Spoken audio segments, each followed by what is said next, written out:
हितेश नाम का लड़का एक बहुत बड़े तथा अमीर घर से रिश्ता रखता था। मेरा कहने का मतलब है कि वह लड़का मतलबी रितेश के पिताजी एक बहुत बड़ी नौकरी तथा उसका एक बहुत बड़ा साम्राज्य हुआ करता था, जिस कारण से हितेश अपने बाप के पैसों पर बहुत ज्यादा घमंड किया करता था। वह बहुत सारे दोस्तों को और बहुत सारे गर्लफ्रेंड को एक बार एक साथ रखा करता था। पैसों के इतनी ज्यादा अमीर होने के कारण लोगों को कुछ भी नहीं समझा करता था, सभी से झगड़ा किया करता था और सभी के साथ बहुत ज्यादा बुरे मानसिकता वाले हालात से पेश आता था। यही कारण है कि हितेश का कोई बेस्ट फ्रेंड नहीं था। वह जितने भी फ्रेंड के साथ रहता था, जितने भी दोस्त के साथ रहता था, वह सिर्फ उसके साथ उसके पैसों पर मौज मस्ती करने के लिए रहता था। लेकिन जब हितेश किसी मुश्किल में फंस जाता था तो कोई भी दोस्त उसकी मदद करने के लिए बिल्कुल भी आगे नहीं आता था। हितेश बहुत ज्यादा अपने फ्रेंड तथा दोस्तों के साथ टूर करने के लिए बाहर बाहर देश है जाया करता था, क्योंकि उनके पिताजी के पास इतनी ज्यादा दौलत थी कि कितना भी हितेश का उस दौलत में से पैसा उड़ा दे उसका कम नहीं होने वाला था। इस कारण से हितेश उस दौलत को लेकर बहुत ज्यादा घमंड किया करता था और हमेशा अपने दोस्तों को बहुत ज्यादा पार्टी दिया करता था और फिर उसके साथ घूमने के लिए जाने के लिए कहा करता था। हितेश को लड़की की लत लग गई थी। वह लड़कियों के साथ बहुत ज्यादा है समझ किया करता था। ज्यादा पैसा होने के कारण वह बहुत सारी लड़कियों के साथ घूमा करता था तथा बाहर डांस में जाकर लड़कियों के साथ बाहर डांस भी किया करता था। वह रिसोर्ट में जाकर लड़कियों को खाना खिलाता था और फिर घूमने के लिए टूर पर जाया करता था। एक दिन जब हुआ किसी कारण से अपनी छत पर टहल रहा था तो उसके घर के सामने एक छत पर एक कहां से और बहुत ज्यादा खूबसूरत लड़की टहल रही थी। हितेश अपने पैसे के दम पर सोचा कि चाहे कोई भी लड़की हो, अगर हितेश एक बार इशारा कर देगा तो कोई भी लड़की उसके आगे अपनी एटीट्यूड को नहीं रखेगी। लेकिन वह एक अच्छे परिवार से बिलोंग करती थी। वह लड़की ऐसी वैसी लड़की नहीं थी जो किसी की पैसों को देखकर उनके साथ चला जाए। उस लड़की को हंसाने के लिए हितेश बहुत तरह से उसको लालच देने का प्रयास करता था, लेकिन वह लड़की ऐसी वैसी लड़की बिल्कुल भी नहीं थी कि किसी की बातों में आ जाए। हितेश चाहे जितने लोगों को जितनी लड़कियों को उसके पास भेजता था बोलने के लिए, लेकिन वह लड़की बिल्कुल भी बात मानने के लिए तैयार नहीं थी। हितेश लड़की के लिए मानव जैसे पागल होता जा रहा था, क्योंकि हितेश के अंदर इतनी ज्यादा एटीट्यूड था कि अगर वह लड़की ना कर दिया तो उसमें बहुत ज्यादा गुस्सा आ गया था। हितेश सोच रहा था जिस कारण से भी वह लड़की मना कर रही है, हम चाहे कितना भी पैसा उसे दे देना कि ना अपने साथ उसे घूमने पर मजबूर कर देंगे।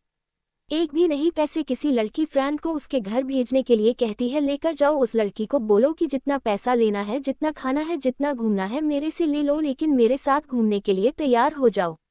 लेकिन किसी भी परिस्थिति में वह लड़की तैयार होने पर आज ही नहीं हो रही थी। इस बात को सुनकर हितेश को बहुत ज्यादा गुस्सा आ रहा था। अब धीरे धीरे हितेश बिल्कुल भी बदलने लगा था। हितेश को उस लड़की के अलावा कोई भी लड़की नहीं दिखती थी।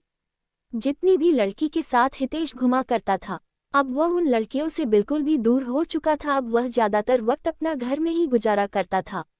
जब वह लड़की अपनी छत पर आया करती है तो हितेश अपनी चाहत से उस लड़की को निहारने का प्रयास करता था, उसे मनाने का प्रयास भी करता था। लेकिन शायद उस लड़की को हितेश के बारे में पूरी जानकारी होगी, इसी कारण से वह लड़की हितेश के पास ना जाने के लिए बहुत सारे बहाना बनाया करते थे।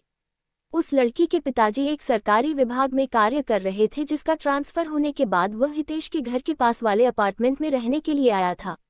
वह लड़की दूर से आने के कारण उसका कोई दोस्त नहीं था। लड़की कहीं घूमने के लिए भी नहीं जाया करती थी, क्योंकि घूमने के लिए उसका कोई सहेली नहीं थी। नया होने के कारण वह अकेले घूम भी नहीं पा रहे थे। ऐसे तो वहाँ के ज्यादातर लड़कियां अच्छे स्वभाव की नहीं थी, जिस कारण से उस लड़की को कोई भी सहेली पसंद नहीं आ रही थी। हितेश उस लड़की को हमेशा ही याद किया करता था, लेकिन ऐसा कुछ भी नहीं हुआ। कुछ भी ना बीत जाने के बाद वह लड़की अपने अपार्टमेंट को छोड़कर जाने ही वाली थी, क्योंकि उसके पिताजी एक सरकारी ऑफिसर थे और उसका ट्रांसफर 3 महीने में दूसरी जगह हो जाया करता था। जैसे ही उस शहर में उसे केदारी का 3 महीने गुजर गया, उसकी ट्रांसफर अब किसी दूसरे जगह हो गया था। ऐसे में हितेश बहुत ज्यादा दुखी रहने लगा था, क्योंकि वह जिसे प्यार करता था कभी भी उसे वह बात नहीं कर सका था। जैसे ही इस बात की जानकारी हितेश को हुआ बहुत ज्यादा दुखी हुआ और सोचने लगा कि मेरी क्या गलती है कि मुझे वह लड़की आज तक सही से देखा भी नहीं। लेकिन माना कि था उस शहर में उस दिन अंतिम दिन था। हितेश आता था कि उस लड़की से मुलाकात करके कुछ बात किया जाए। जब वह लड़की बाहर जा रही थी तो हितेश नहीं जा रहा था। जैसे ही लड़की देखा तो हितेश रुक गया। हुआ है लड़की हितेश के पास जा पहुंची थी और हितेश को कह रहे थे कि मुझे आपसे कुछ बात करना है। वह लड़की है देश को कहता है कि आपके अंदर पैसों की बहुत ज़्यादा घमंड है और आपने बहुत सारी लड़कियों की जिंदगी को बर्बाद किया है, जिस कारण से भगवान तुम्हें ये सजा दिया है कि कोई भी अच्छी लड़की तुम्हें मिलना तो दूर की बात है तुम्हें दिखेगी भी नहीं। ऐसा कहकर माना कि आगे बढ़ जाती है। हितेश मन ही मन अपने आप को कोसता रहता है। हितेश सोचता है कि जो मेरे पास इतने पैसे हैं और कोई अच्छी लड़की ही नहीं मिलेगी, मेरे पास इतने पैसों की क्या कर सकते हैं। ये बात बिल्कुल सच है दोस्तों, पैसा चाहे कितना भी हो जाए, मनुष्य को कभी भी अपने पैसों पर बिल्कुल भी घमंड नहीं करना चाहिए। पैसा चाहे जितना भी हो जाए वह आपके करैक्टर को नहीं सुधार सकता है। यदि आपके पास बहुत ज़्यादा पैसा है तो उसे संभाल के रखी है, वह अच्छी चीज़ों में उपयोग करें।